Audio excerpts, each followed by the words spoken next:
I'm Colin Green, and you are listening to Spikepit, a rockin' RPG podcast.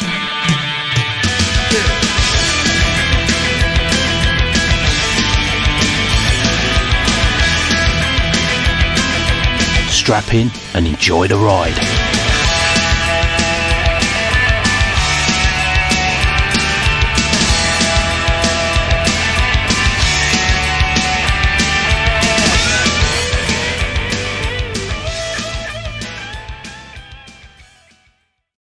So today we've got a special guest on Spikepit. I'd like to welcome Joe Salvador of Raven God Games. How you doing, Joe?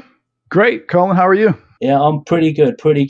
Recently done an overview of your game, Eldritch Tales. I'm guessing perhaps people will know you through that. What I'd like to know is a little bit more about the sort of the backstory and how you came to be doing Eldritch Tales, how you got into gaming perhaps, and Raven God Games. What's the story behind Raven God Games? Well, so I started gaming, in the 80s with Beckme. So, I've been in the gaming world, I guess, for a long time, in my mind at least. And then, probably about 2014 or so, I started getting into the OSR. I kind of explored a lot of different games, all the games I get my hands on, from Labyrinth Lord to Swords and Wizardry and everything else. And what I did basically was I started to grasp onto certain games, delving deeper. Really caught my interest. Astonishing Swordsmen and Sorcerers of Hyperborea, and then White Box as well. And all three of those games were inspirational to me and kind of sparked my creativity, I guess. I wanted to write for. So I mean that's really why I started to write, and really it was just a hobby. It's a creative outlet for me, and it's gradually become more than that. Have you always played D&D, or did you have time away from it? Or I've played every edition of D&D from Beckme, first edition, second edition, third edition. I've played fourth edition twice, and then fifth edition. But no, I've played a lot of other games. Played a lot of Marvel superheroes, Palladium, various other games. Have you always seen RPGs as a creative outlet? Because myself, it's been a creative outlet when I haven't had other creative outlets, kind of thing. It's sort of been a saviour for me in some regards.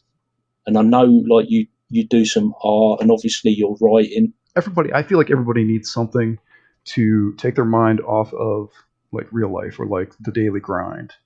And for me, it's writing, it's setting design, the creating settings, like you said, art, cartography. All those things have always been part of what I do outside of work or family or whatever. Did you go to college and study any of these stuff, or has it just been a desire? There's always been that creative spark. No, my bachelor's is in history, and my master's is in public history. I don't work in either of those fields. Does that crop up in your gaming, like the history? Particularly history, yes. I do a lot of, whenever, particularly with setting design. If I'm creating a new setting or writing a new campaign area, I always hit the history books. I hit linguistic stuff. I'm a name freak, so I'll go and I'll research say Anglo-Saxon names. What are the name parts? How do you put them together and what do they mean? If I make a character, typically that's a bit the name means something about the character. Mm-hmm. Yeah. But I'm kind of a psycho like that. I think quite a few people are into their names and naming conventions, and I'm not an authority on it, but I definitely think if you get the wrong names, it can kind of sour a setting a little bit, or even if you've got a group of 4 characters and three of them have got really kind of cool setting appropriate names, and then one of them is Dave. Bob the Samurai. Bob the Samurai. For me, it takes something out of the game. I like the immersion. It's part of the immersion, I guess. Creating a believable setting with believable characters. we talk about that quite a lot amongst the anchorites, and I think that's a kind of a challenge that you set yourself, isn't it? When you're running a game, you want to get all the players engaged, and you want it to become this believable thing that's happening. You want to try and keep away from those jarring things. And I've recently been talking about the whole business of metagaming and stuff, but for me, perhaps talking about a rule or discussing something like that is not jarring in the same way as an off kind of name. Yeah, I agree. Because I can still stay engaged. Mm-hmm. Especially if you're talking about a mechanism in a game that seems really appropriate. I can get more into it. See, we do this. So I've got the podcast. You do your writing, and you talk about it as a hobby. Not everybody then goes away and starts a publishing company. That doesn't seem to be the immediately obvious thing to do. Sure. So what's the story there then, Joe? That was it's almost accidental, actually. That's a bit like the podcast. Yeah, right. Exactly, man. Like, things just happen. Now, like I said, when I came across some of these OSR games, and I was inspired to write, one of the first things I did was I wrote a micro setting to be attached to Astonishing Swords and Sorcerers of Hyperborea. And I intended to send it to a fanzine or something like that, just to put it out, free of charge, whatever. And now, obviously, Ash is proprietary. So I wrote to Jeff Talanian, the owner-writer, mm-hmm. and sent him the little manuscript I had. And it was 8 pages or 10 pages, something. And he writes back and he says, I'll publish this if you'll write an adventure for it as well. Mm-hmm. So that was my first foray into writing kind of professionally, and that turned into Forgotten Fane of the Coiled Goddess, which is an Ash scenario. And from there, I also wrote for Delving Deeper. I wrote 2 classes for Delving Deeper, which is a samurai and a ninja, mostly with a lot of help from Simon Boole, who is the current author of Delving Deeper. He is a treasure trove of Dungeons and Dragons lore and history and understanding of the mechanics and how they work for 0th edition, Mm-hmm. So he was a big help with trying to get those balanced correctly and whatnot. I have a particular interest in things Japanese, so that was kind of like the natural place for me to go at that point. Yeah. Wow, that's interesting. I hadn't realised you'd done anything for Ash. But yeah, so when I wrote those 2 classes, I think that was the first time that I used the Raven God Games imprint. So that's how that all came about. So you got more and more immersed into all that. Presumably you met other people and got involved with different publishers. I noticed there's quite a few artist credits in your various things. I'm particularly impressed with your layout guy, Thomas Novosel, is it? Yeah. Thomas did a great job with the layout in that. He did all of the edge work, kind of along the edges of the pages. He came up with all of that, and he did a really fantastic job. He blew my socks off, man. Yeah, because that was one of the first things I noticed about Eldritch Tales was the layout. I thought, oh man, this is really clever. And there's a lot of clever stuff about White Box, and I'm coming round to that a little bit more. And I notice quite a few people have picked up White Box and done their own thing with it. You've got White Star, World War II, Operation White Box, the original Hero's Journey, and fantastic medieval adventure game. White Box Fantastic Medieval Adventure Game. The adventure game was the first I owned, but I got it around a similar time as Eldritch Tales. But they're really quite different. And what I was curious to know is, had there been a conversation with other people that were working on White Box projects? I just imagine maybe on G Plus or something like that, there was a whole bunch of you guys talking about White Box and you all doing your own kind of thing. Honestly, no. I mean, I chatted with a few people, Charlie Mason and James Spawn, but not to the extent where it was like a collaboration, so to speak. Everybody just kind of found it. They found White Box.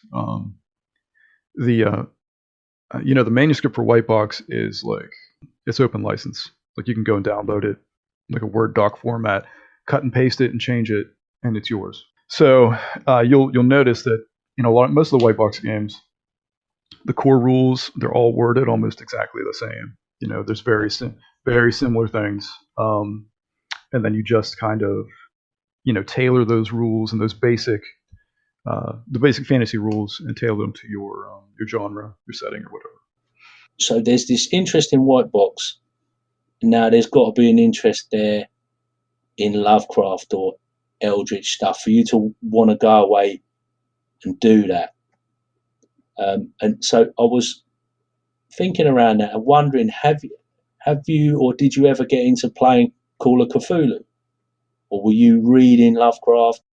A little bit of everything, actually. I came to Lovecraft through Robert E. Howard. Like I read Conan and other Robert E. Howard works before I read Lovecraft. Mm-hmm. Lovecraft was kind of like in the periphery. Like I knew about it, but I never really got into it as like a younger man. But then probably, I guess probably in my mid-20s, I started reading Lovecraft, more actively, I guess. And a friend of mine picked up on it, and he ran Call of Cthulhu for us for quite a while. And that was my first experience with the game. And then aside from that, I played Call of Cthulhu at a con, and that's really, I think that's it as far as the actual COC game. But it's the, it's the idea of cosmicism and cosmic horror is something that really grabbed onto me. It sparks my imagination, I guess, more so than other types of horror, like slasher horror or what have you.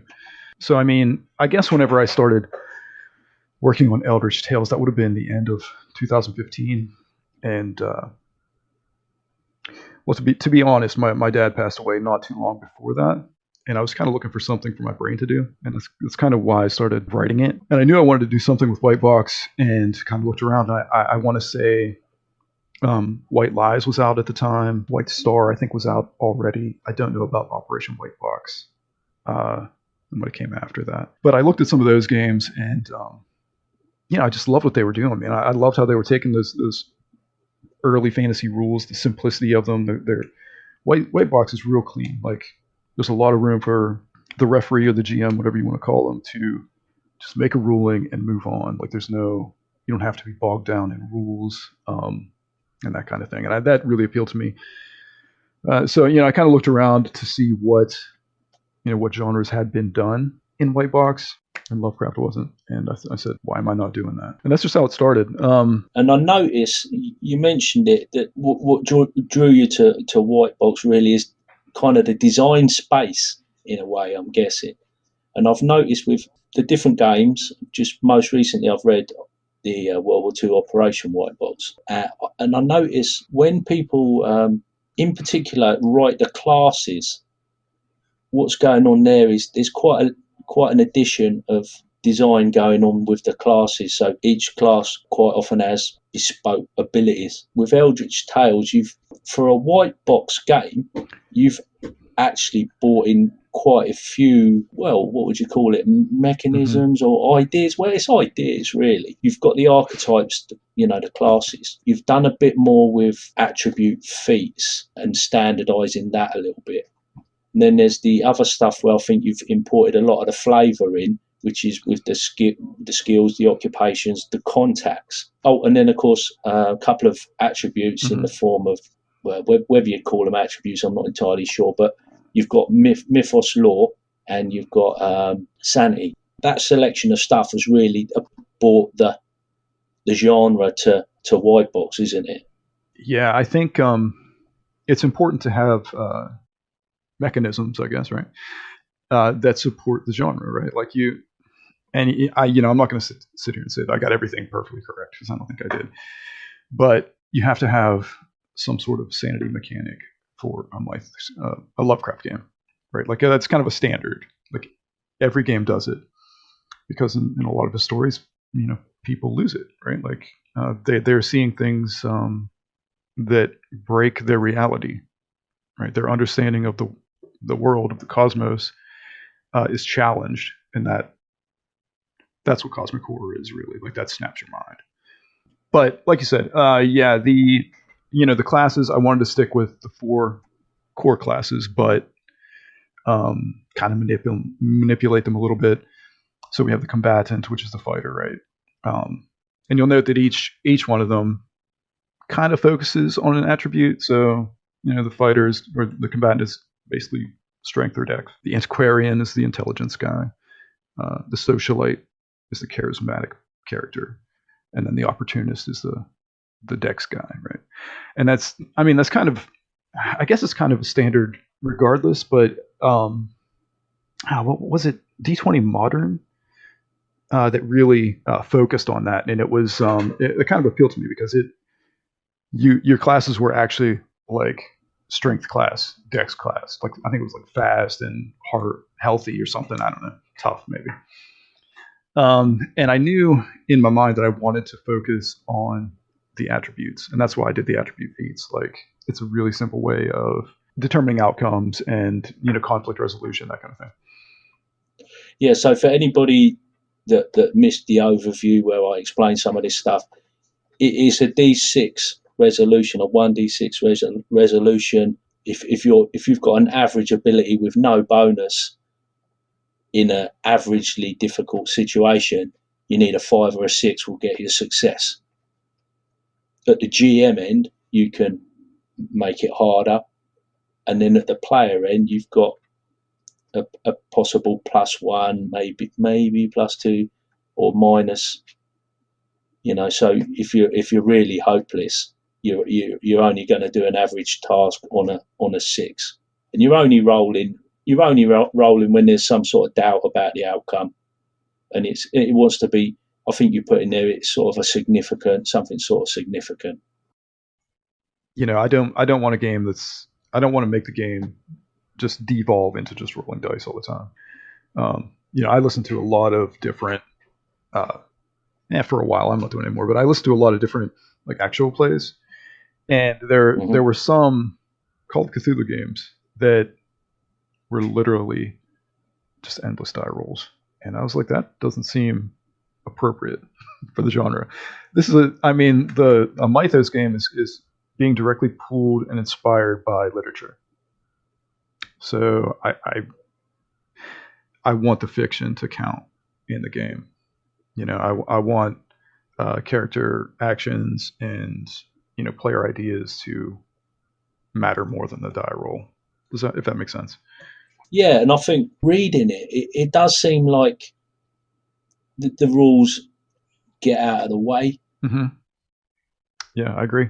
But at the same time, there's something about your design of Eldritch Tales that has even managed to clean up a few concerns that I've had with, say, the fantasy medieval adventure game. I had a couple of concerns on there, and I think it's because really, it's basically a D&D type of thing. Mm-hmm. There's probably going to be quite a lot of combat, whereas in Eldritch Tales, it seems like you've added a few more systems just to make it a little bit easier to make them rule-ins when it's not combat and you're just trying to do something else, like investigate things or social encounters. Yes, and that's part of what attribute feats where they come in. So finding clues or understanding a book or whatever. And like you said, like it's not intended to be a combat game. It could be spiced up and made into like a slugfest. I don't know how long the characters would last, but it's meant to be more of like it's a mystery game. Contacts, your skills. There's a small skill set. Those are meant to help the players and the characters get through that investigation. And I made a conscious decision, actually. I don't know if anybody's ever noticed it or if it matters, but on the character sheet, on the sheet that I designed, all the combat stuff is on the back, and all the skill sort of stuff is on the front. And So you're looking at that stuff. I totally missed that. All the combat stuff is not the first thing you're seeing. I find this fascinating, the way that designers will tackle such a stripped down system and do things like this, figure out, where is the focus, what do I want to get in there. You've provided so many useful tools as well, and I said this in the overview, there's loads of things in there. You can tell that you've run games and you kind of know some of the things that are going to be problems. Little things in there that will just break the ice a bit for a group that's sitting down. Just there's little box out sections that you put in there with some of the optional rules. I'm imagining that was totally deliberate, and you may be agonised over some of this. Yeah, I had, as I went through different drafts and whatnot, I had a lot of things that I was like cutting out, and I still like them, different ideas or whatever. So I kept them as optional rules or whatever. But if you look at some of the other white box games, there's a lot of optional rules. It's like a tradition, I think, in white box games where you just have a lot of like box text. If you want to do this, try it, see what happens. The classic one that I noticed crops up is people will have the more like BX attribute modifiers, so they'll give you the option to kind of go up to a +2 or +3 bonuses, and the negatives get worse. If you're doing a resolving stuff with a D20, that's fair enough. But if you start adding +2 or +3 bonuses into Eldritch Tales because you're using that D6 resolution, you're going to get into trouble fast, aren't you? Characters will get bonuses for their attribute feats if they have skills that would apply. The attribute bonus itself, like the +1, doesn't go onto the attribute feat die. It's all kind of tacked in, right? So like a high attribute is 4, 5, 6, and then that +1 is it's already in there. But it's really clean. One of the things that I kind of have in the back of my mind that might be coming up relatively soon is more pulpy sort of adventures for Eldritch Tales, and how to make that happen. And one of the easiest ways to do that would be to change the attribute table, basically make your attributes stronger. So I don't know, for instance, like if you want to really set the 18 score apart and leave everything the same except for the 3 and the 18 would be, well, the 18 would be a success of 3, 4, 5, and 6 on the D6. Right. So I mean, that's just one thing that's off the top of my head that could work along those lines. What you've got to promise me, Joe, is that you're not going to bring in a janky kind of opportunist percentage table for like find and remove traps. I gotta scratch that then, man. I gotta take that out of my that drives me mad. I hate that tackle thing, that thieves skill table. No, I've never liked it. I agree. Liked it.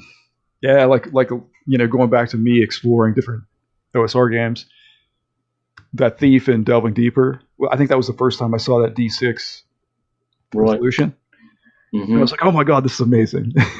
yeah, and you can do so much with that D6 resolution thing, and it's already there, isn't it? With your listening and your opening doors and stuff, and sloping passages and whatnot. Whether it's a 1 or a 1 or a 2, and it's sort of like we all kind of already know that. Yeah, and then there's these other systems come in and kind of get tacked on.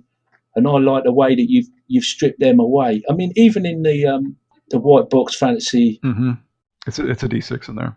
Yeah, it's a D6 in there. But I noticed a couple of times they've used 2 D6, or they've changed it up. And like for morale, they use 2 D6. That's but right. you changed your monsters and made sure the monsters stayed on the D6 scale, so you could keep.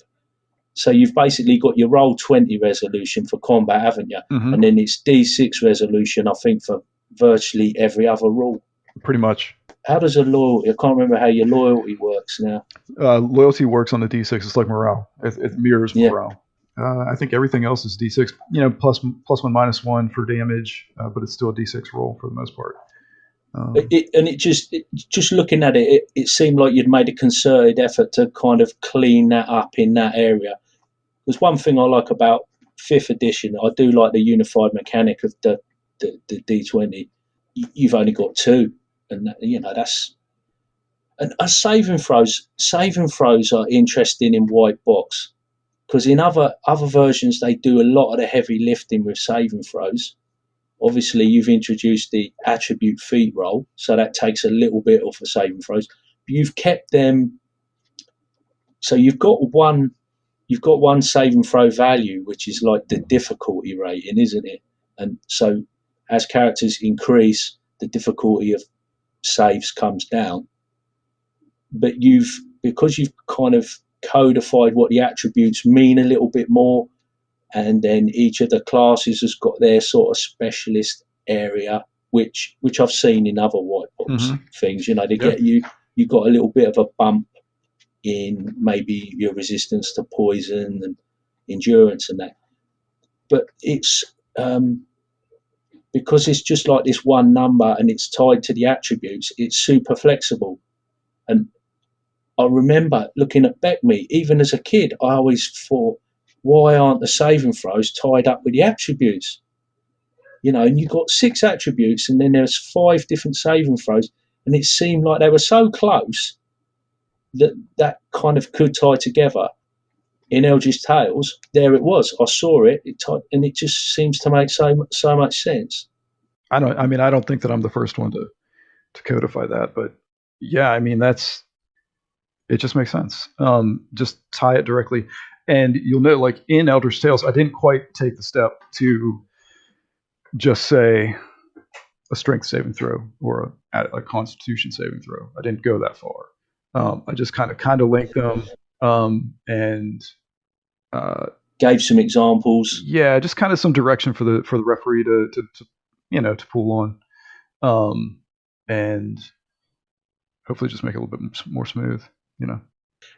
I think there's so much room for that as well. You don't need to bang on for ages and really rigidly codify something, but you don't have to strip it all away. It's just like there's a little, I think throughout the book, firstly, I found it super easy to read. So congrats on that. Very, very easy to read.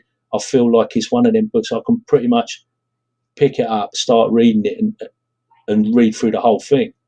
And there's so few books I can't. I'm not great at reading rule books, but this was a really pleasant, refreshing kind of change for me. I appreciate that. So man. I think that made quite an impression on me, because it's like, oh, but did I read this already? I've just read this book. It's like, what? Can't be. No, this is a rule book. Yeah, it is. I mean, admittedly, whenever it gets to a sample adventure or something, I tend to skim through sample adventures because unless I'm running it, I tend to just skip it. Sure. But so that's the only thing I don't know too much about. But I did go through it to do the overview. The other thing is I don't want to talk about things like that because of spoilers. Yeah, that's true. So it just flows so well, and I always felt there was like a helping hand. It's like you've provided at each point where you maybe have a question, you seem to have just come in there with the answer. And like Operation White Box, I've come away. I've got a couple of queries on that. I know I can clear it up, and I probably need to read it again. But there was just a couple of things that got me scratching my head.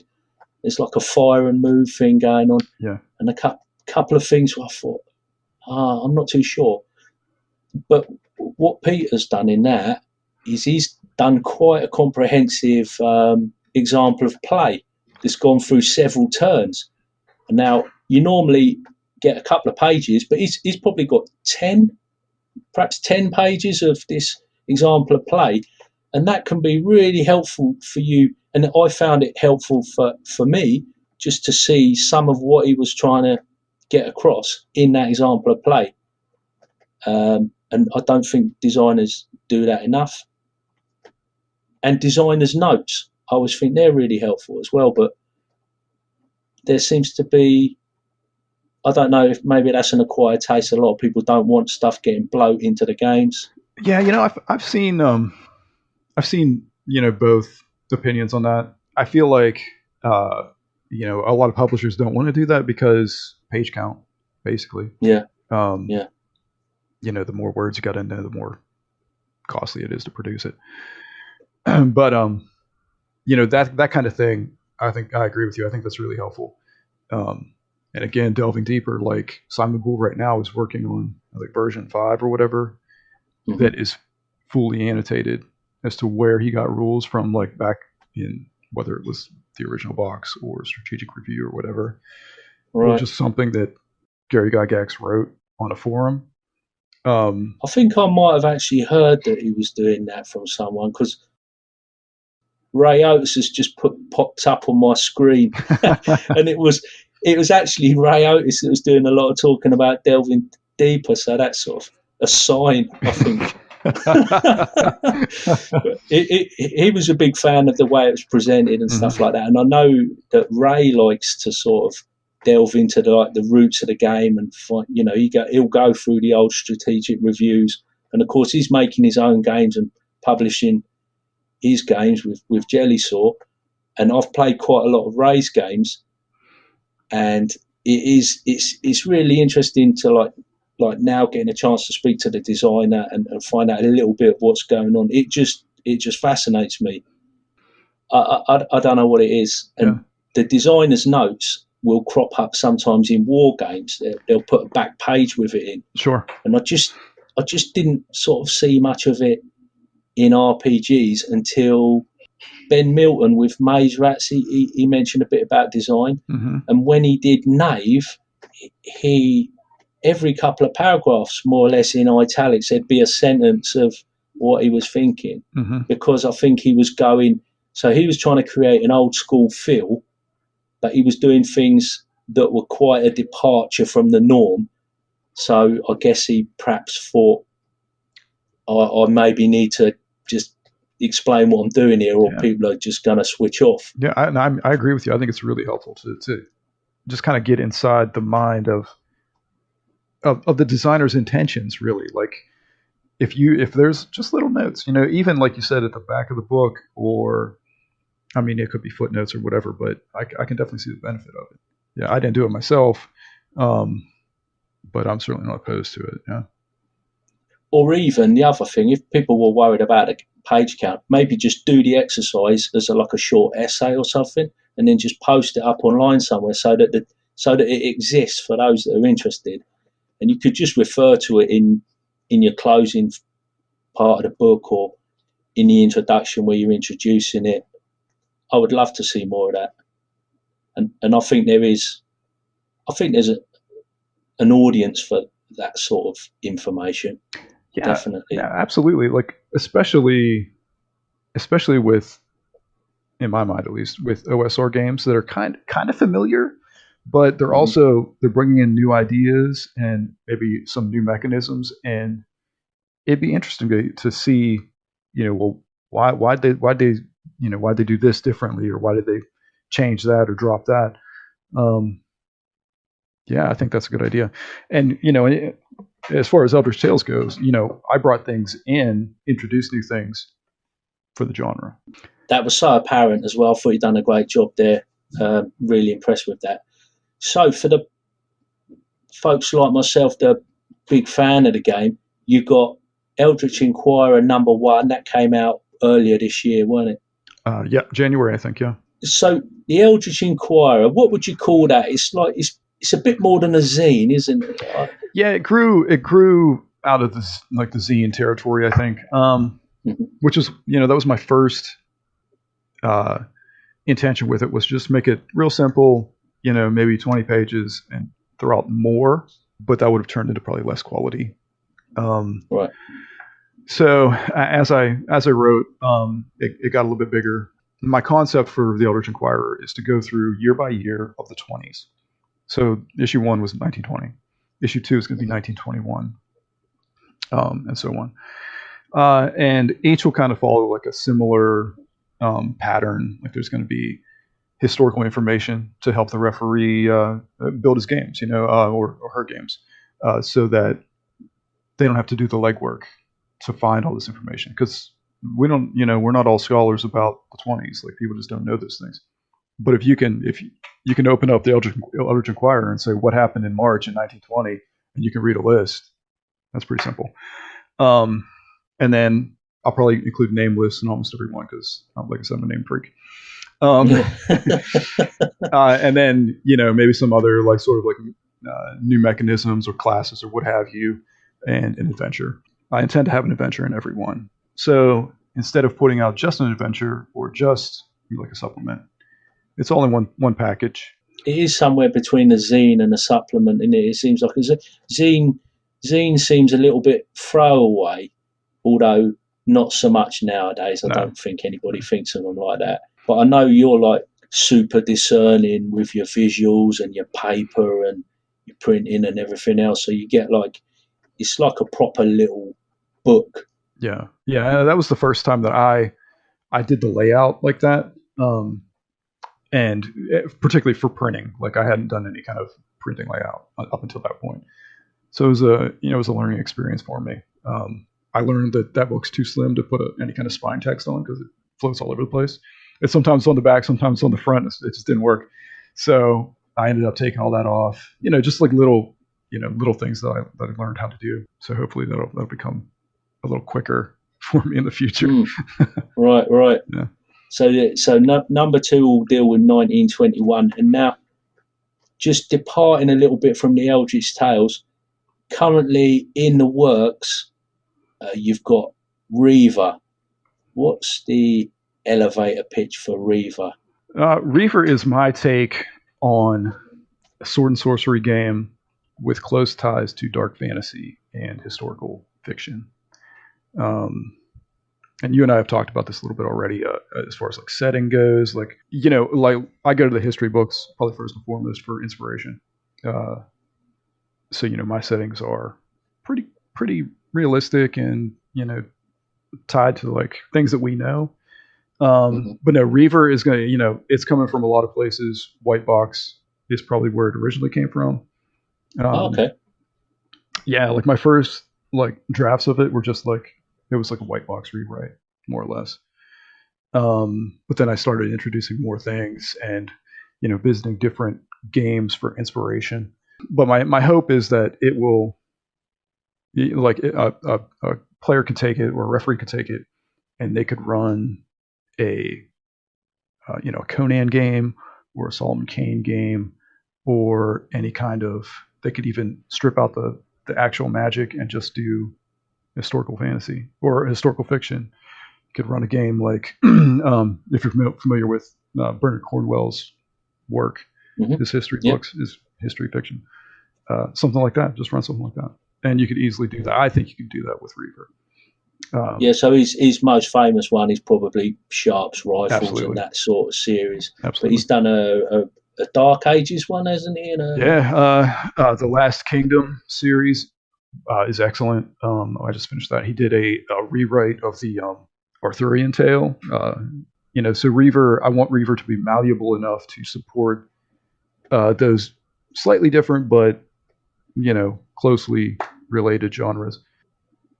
It's interesting. It's interesting you say that because you've also seems you can't help yourself because you've done that with Eldritch Tales as well. Even in the appendices, the second appendix or something like that, you've introduced some of that history. I don't know if it's your interest in history. It probably that's is. Kind of to me, like I'm always jumping between different settings or genres, and one of the most interesting things about White Box is you can take the different games and just push them together and do something new. Like, you could easily take some of the concepts from White Star and use Eldritch Tales and run like Mythos in space, or you could do White Lies, which is a espionage game, and use it with Eldritch Tales, and you would have Delta Green basically. So, I mean, that kind of thing, I think that's really cool. Yeah, so do I. I think that's really interesting when you can do that. hence my white box collection grows as we speak. Yeah, I mean these books aren't too expensive. I mean you can have a little slim collection of white box books in different genres, and you can do whatever you wanted with them. Yeah. But no, with Reaver, yeah, like because I have a lot of different inspiration coming into it. I feel like I want to make it so that it can handle any of those things. Maybe just with some slight variations. Like I said, if you want to do a more historical game in the real world, just cut out the sorcery or cut it down. You're getting quite into the sorcery and the magical stuff in that system, aren't you? It's kind of and it's funny because to my mind, it's a low fantasy kind of game, but if you don't get the sorcery right, it's not going to be in genre.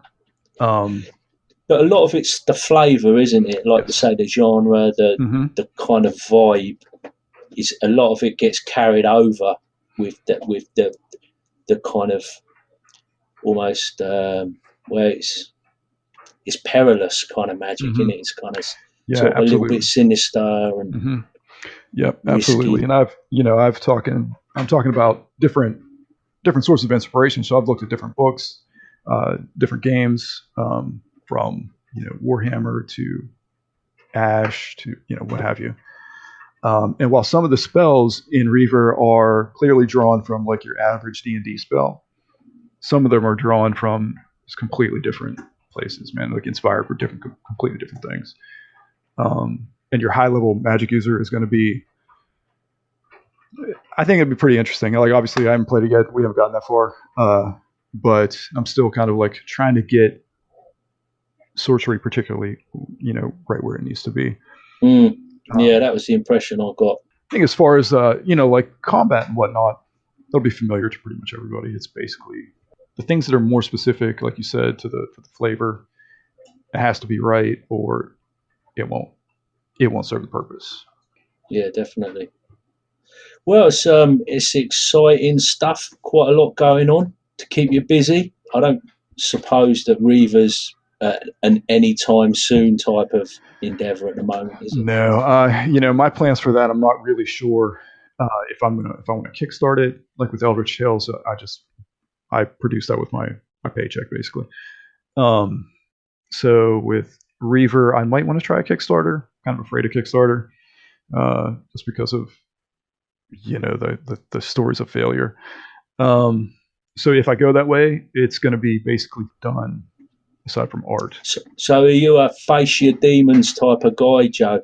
The fact that you're a little bit wary of Kickstarter, is that enough to push you into tackling it? Right, very possibly. Like what's probably enough to push me into it is art. Like I want art that is going to like make it pop and bring the concept and the setting, if I put a setting in it, to life. And I can't do that myself. So you've done quite a lot of your own art. Of course, sometimes it's difficult for me looking through to always know who's done what. I noticed you've got Del Tegler or Tegler. Yeah, Del's an old standby of mine. He's a really great guy. Does some really good work. And there's the other gentleman from something or other studios. You might be thinking of Kurt Komoda. Kurt Komoda, I found through his blog, I think. I can't remember. But Kurt blew me away with his work on Lovecraftian monsters. If you visit his blog, I can't quite remember the name of it. The way he visualizes his monsters, he'll like just study animals or bugs or whatever and draw them and like kind of like use parts of them to like kind of like understand the full anatomy of like a ghoul, or what have you. It's incredible work. I think his art's amazing. Yeah. And it does come across in the stuff of yours that I've got. That the art and the look of the whole thing is super important to you, and I like that because I definitely kind of the appearance of something will put me off or draw me in for whatever reason. I think. Yeah, I went to art school. I respond to visual stuff, and I know you need both things. You need good ideas. You need the writing, but some people just don't care about the art, and that's fair enough. Sure. But I think if you wanna get the most people interested in your game, I think you can't afford to ignore it and just do a bit of a lackluster job with it. I reckon it's definitely worth getting your art right, getting real nice, decent layout, because I've seen a lot of games fall down on the layout. They can have nice art, great writing, and then just it don't come together. There's just a certain sort of layout that you see, and it's just sort of amateurish. It don't. I agree. A good layout it'll help you run the game, right? Like if you know where to find something and it's intuitive and you can easily find things, or you can easily understand the flow of the book, that's really helpful, man. The book flows, the right things come out towards you that need to come out to you. It's super important, and it's a little bit of a pet peeve of mine that layout is like the poor cousin. I feel like it goes kind of writing, then art, then there's a couple of blank spaces, and then a few more blank spaces, and then layout stuck down there unnecessarily at the bottom. Yeah. Well, I mean, we come at a lot of games because we look at the OSR stuff, and a lot of it's just DIY. Like like the original few things that I put out myself, they're not anything spectacular to look at. I don't need to plug any like programs, but once I found Affinity, it's incredible. It's relatively intuitive. It's easy to learn. I was using Scribus before, which Scribus is a free product that gets the job done, but it's nothing like Affinity. Yeah, but that really changed my production values when I'm doing my own work. Like obviously Tom knows what he's doing. Like Tom did an amazing job. Yeah, I'm still learning. So did you do your own layout for the Inquirer? Because I noticed there weren't a separate credit in there. So yeah, I did all that. And I before that, I think I did the referee screen for Eldritch Tales, and that was kind of like a learning experience. And then I started doing the Inquirer, and things kind of. So these things we're seeing now are the product of you getting your skills honed up and developed a little bit. Yeah, with I'm always learning something new, man. Every day's a school day, Joe. Absolutely, that is a true fact. I love that saying. I have to bring it into as many conversations as I can. I'd never heard it until relatively recently. Yeah, and it just tickles me. It's so spot on. I love it. Yeah, I never heard it before. Yeah. That's the first time I heard it. Yeah. So. Oh, right. Yeah, I love it. It really is what I'm all about. I've always taught myself a lot of stuff and everything, and I love to ask questions and learn new things. And I never care about being wrong either, unless there was something like totally factual. But just accepting other people do things differently and being able to see that maybe your way's not always the best. And it's not necessarily about right and wrong. It's just learning different ways. Yeah. It's all like they're all like tools in your toolbox that you can bring out once you've learned these things.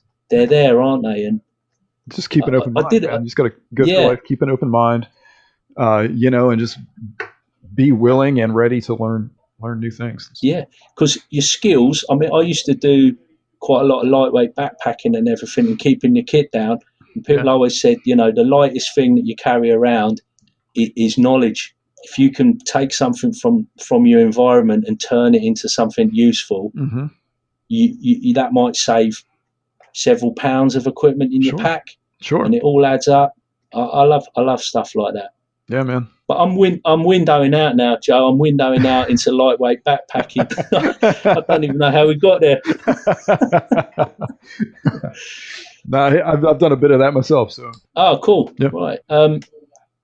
Where can people get hold of Eldritch Tales? Drive-through RPG. You can find all of my products. You can find news about my game and my activities on ravengodgames.com. which will send you to my blog. Otherwise, you can find me on Discord and various other places. MeWe, I'm still on MeWe. I just want to thank you for joining us today. Absolutely. Thank you for having me, buddy. No worries. We've covered quite a lot of ground. I like these chats. Sometimes scheduling can be a problem, but we weren't too bad this time. I thought we worked it out pretty quick, actually. Yeah, which is a refreshing change. We're a big surprise.